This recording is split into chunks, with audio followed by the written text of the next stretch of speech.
प्रिय विद्यार्थियों, नमस्कार। प्रथम वर्ष के हिंदी साहित्य से संबंधित हम सामग्री को पढ़ रहे हैं।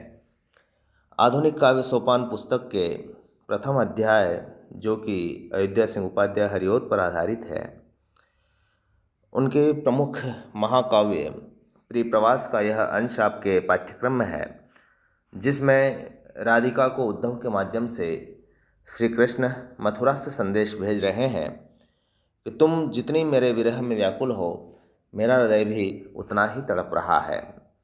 वह यहाँ पर एक सामान्य नायक की तरह उपस्थित होते हैं, लेकिन जो महत्वपूर्ण बात यहाँ पर है, पिछले पदों में आपने पढ़ा है कि उन्होंने इस चीज़ को भी विधाता का कोई उद्देश्य मानते हुए यह माना है कि हमारे बिछोह में भी शायद कोई सृष्टि का कल्याण निहित होगा, और इस दृष्टि से हमें इन बातों पर विचार करके अपने मन को समझाना होगा कि शायद इस प्रकृति में, इस सृष्टि में ईश्वर हमारे से कुछ करवाना चाहता है। जब वह कहते हैं कि होते जाते विफल यदि है सर्व संयोग सूत्र, तो होवेगा निहित इसमें श्रेय का बीज कोई, इसमें कोई सृष्टि के कल्याण का कोई निहितार्थ होगा, इस बात को संकेतित करते हैं। फिर आगे 5वें और 6ठे पद में आपने पिछले कालांश में पढ़ा कि संसार में अपने लिए सभी करते हैं, अपने आत्मा का हित सभी करते हैं, लेकिन महान वह होता है जिसने आत्मा का उत्सर्ग किया, दूसरों के लिए अपना समय दिया, दूसरों के लिए त्याग किया।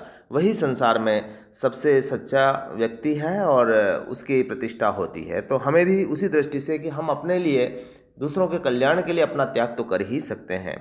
वो फिर उदाहरण देते हैं प्रकृति का, और वो अगला पद 7वां है जिसको हम आज पढ़ने जा रहे हैं। वो उदाहरण देते हैं कि पृथ्वी पर जितने भी प्रकृति के उपादान हैं, चाहे वो नदियाँ हों, सूर्य हों, नक्षत्र हों, चंद्रमा हो, ये जितनी भी भोगकारी रंजनियाँ हैं, लेकिन ये भी सब दूसरों के लिए काम कर रहे हैं। जैसे कि जो पृथ्वी के विपुल सुख की माधुरी है विपाशा, प्राणी सेवा जनित सुख की प्राप्ति तो जन हो जाए। जो अध्याय है नखत द्युति सी व्याप जाती उरों में, तो होती है लसित उसमें कौमुदी सी द्वितीया। विपाशा, विपाशा का मतलब उस नदी का नाम है, पंजाब की एक व्यास नदी का नाम है। जनहुजा गंगा नदी का नाम है। आद्या उसकी जो चमक है, उसको नक्षत्रों की जो चमक है उसको कहा जाता है। कौमुदी सी द्वितीया, यानी कौमुदी सी द्वितीया यहाँ पर चंद्रमा के जो बीज का चंद्रमा होता है उसके लिए आया है, उसका सौंदर्य के लिए आया है। तो यहाँ पर कवि क्या कह रहे हैं, कृष्ण का जो संदेश उद्धव सुना रहे हैं कि जो पृथ्वी के विपुल सुख की माधुरी है विपाशा। वो कह रहे हैं कि इस पृथ्वी पर लोग सुखों की मधुरता से बंधे हैं, और पृथ्वी पर जो विपुल सुख और मधुरता को जन्म देने वाली व्यास नदी है, और जिसका जल और उससे जीवन और धन धान्य परिपूर्ण हो जाता है, यह भी दूसरों को सुख दे करके खुश होती है, प्रसन्न होती है। पृथ्वी को विपुल सुख देने वाली विपाशा को देखिए आप, वह व्यास नदी जन जीवन को सर्वसंपन्न बना रही है और अपना सब कुछ त्याग देती है। और स्वयं गंगा का लक्ष्य भी तो प्राणी सेवा जनित सुख की प्राप्ति तो जन हो जाए, और प्राणी की सेवा करते हुए उसे सुख प्राप्त होता है, उसका नाम गंगा है। गंगा ने अपने लिए कुछ नहीं किया, वह जितना भी जल विसर्जित करती है, लोगों का पालन करती है, पोषण करती है, उनके धन धान्य को उगाती है, तो उसके पीछे भी उसका निहितार्थ यही है कि सृष्टि का कल्याण हो। तो जनहूजा हो या विपाशा हो, ये सभी पृथ्वी के कल्याण में लगी हुई हैं। ठीक इसी तरीके से कि जो आद्या है नखत धूति सी, वह हम नक्षत्रों को देखते हैं, उसकी चमक को देखते हैं और उसकी सौंदर्य को देख करके हमारा हृदय प्रफुल्लित हो जाता है। तो ये भी किसके लिए कर रहे हैं, ये भी सृष्टि के लिए ही है, उनके लिए व्यक्तिगत रूप से कुछ नहीं कर रहे हैं। ठीक इसी तरह से चंद्रमा, बीज का चंद्रमा अपने सौंदर्य से अभिभूत कर देता है साक्षात इस जगत को। तो मनुष्य के हृदय को स्वच्छ रखते हुए प्रेम का प्रकाश, उसकी चमक, नक्षत्र चारों तरफ फैले हुए और संसार का एक तरह से सौंदर्य द्विगुणित कर रहे हैं। तो मनुष्य का भी एक कर्तव्य होता है कि वह अपने कर्म से संसार के सौंदर्य में वृद्धि करे। तो यहाँ इस पद को देखने के बाद आपको लगता है कि कृष्ण ने अपने उद्बोधन में संसार को जो विपुल माधुरी में बांधने के बजाय हमें क्या करना चाहिए, प्राणी मात्र की सेवा करनी चाहिए। जो प्रेम की चमक होती है, कांति नक्षत्रों की चमक से भांति होती है, यह हमारे को लिए प्रेरणा का स्रोत है। अब देखें, इसमें कई सारे संस्कृत के शब्द आए हैं और जिससे ये हिंदी सजी हुई है, खड़ी बोली का आरंभिक रूप है। लेकिन जो कवि ने अपनी बात कही है वह बड़ी मनोहारी है और उपदेशात्मक वृत्ति से संबंधित है। फिर भी वह विचारणीय भी है कि हमें आत्मत्याग की भावना रखनी चाहिए। फिर आगे के पद में वो कहते हैं कि भोग क्या है।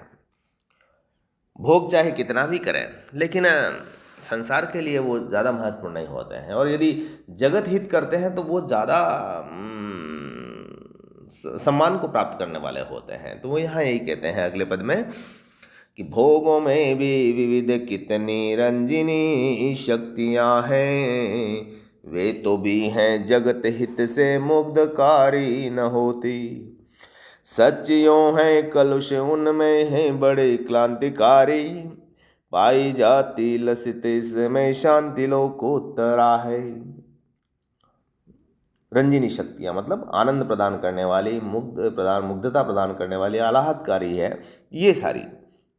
कलुष का मतलब उसके अंदर कालिमा, और क्रांतिकारी का मतलब थकावट बढ़ाने वाला। तो यहाँ पर कृष्ण का जो लोक हितकारी संदेश है जो उद्धव राधा को सुना रहे हैं, वो क्या कहते हैं कि भोगों में भी कितनी रंजिनी शक्तियाँ हैं। कृष्ण के अनुसार जो मनुष्य अपने भोग विलासों में अनेक प्रकार की आह्लादकारी और हृदय को आनंदित करने वाली शक्तियाँ होती है, जो मनुष्य क्या करता है वह इन शक्तियों को देख करके आनंदित होता है। लेकिन भोग जब करता है तो उसे आनंद आता है। आशय यहाँ पर यह प्रकट हो रहा है, भोगों में भी जितने भी भोग हैं संसार के, उसमें बड़ा आनंदकारी स्थितियाँ होती है और मनुष्य इसी के पीछे भागता है। हम इसे पदार्थवादी दृष्टि भी कह सकते हैं, उपभोक्तावादी दृष्टि भी कह सकते हैं, जहाँ संसार के सभी चीज़ों के माध्यम से वह सुख प्राप्त करने की कोशिश करता है।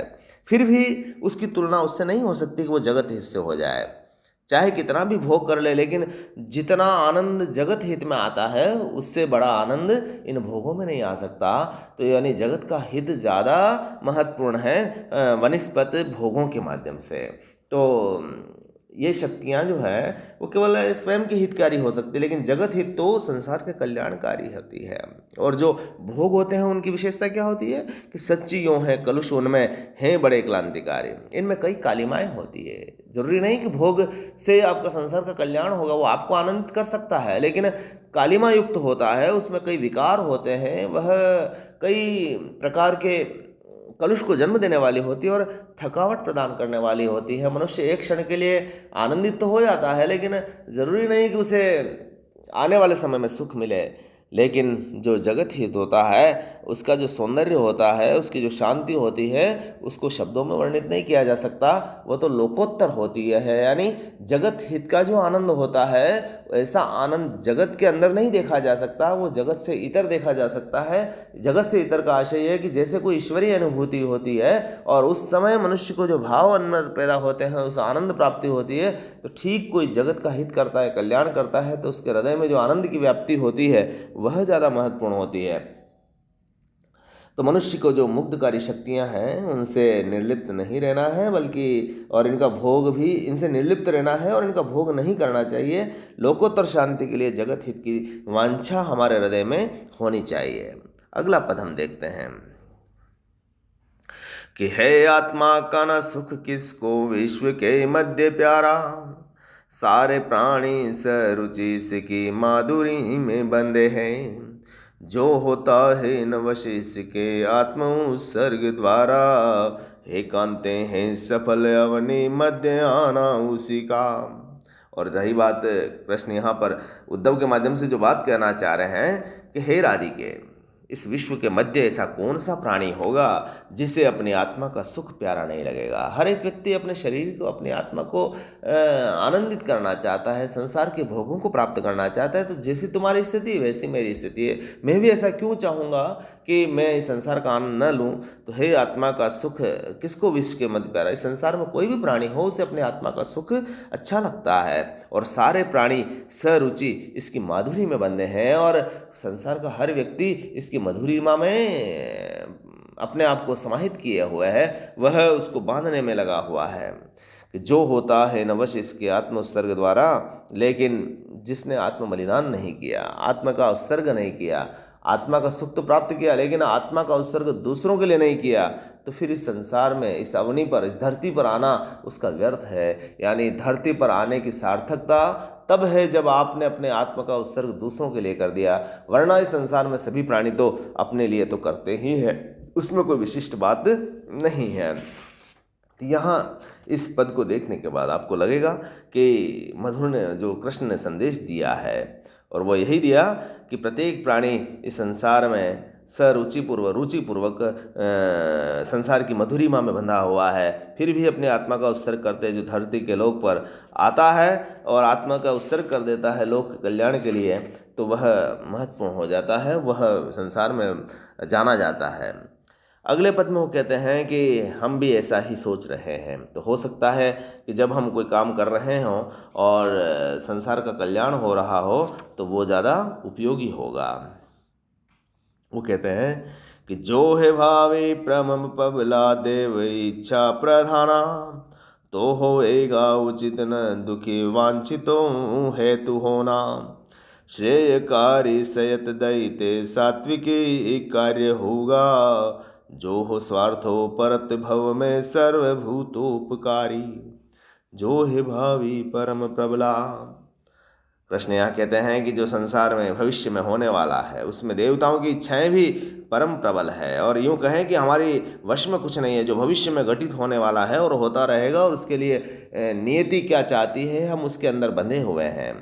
तो हमें, हमारे लिए यही उचित है कि अनावश्यक हम दुखी ना हो, हम उस नीति के बंधन में हैं और जैसा वो हमारे से करवाना चाहती है हम उसी का अनुसरण करें, और ये मान के चलें कि श्रेयकारी सहित दैते सात्विकी कार्य होगा। जो भी हमारे से ईश्वर काम करवाएगा वह इस सृष्टि के कल्याण के लिए ही होगा, सृष्टि के लिए उपयोगी ही होगा, और वह कार्य भी सात्विक कार्य होगा। और हमारा लक्ष्य तो यह होना चाहिए कि स्वार्थ से परे संसार के कल्याण के लिए, सर्वभूतोपकारी, सभी के कल्याण के काम में आए, वैसा हमारा लक्ष्य होना चाहिए, तब हमारे इस जीवन की सार्थकता है। तो इन पदों में वही संस्कृतनिष्ठ पदावलियाँ हैं, और जो संदेश है वो मंदाक्रांता छंद के माध्यम से, खड़ी बोली के माध्यम से कवि ने दिया है, और अच्छी खासी इसमें संस्कृति के पदों को उन्होंने यहाँ पर लिया है, जैसे सात्विकी, भूतोपकारी, स्वार्थोपरत।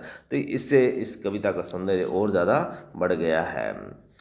अब हम शेष भाग आगे के कालेंश में पढ़ेंगे। यहाँ पर उन्होंने किस तरह से कृष्ण ने संदेश दिया है, तो कृष्ण का एक चरित्र प्रकट हो रहा है कि वो किस प्रकार से अपने आत्मत्याग को महत्व देने वाले हैं, आत्म उत्सर्ग की भावना को महत्व देने वाले, संसार के कल्याण को चाहने वाले, व्यक्तिगत लाभों को विसर्जित करने वाले और संसार की मुग्धकारी शक्तियों से बचने का संदेश दे रहे हैं। इन पदों में हमने देखा है।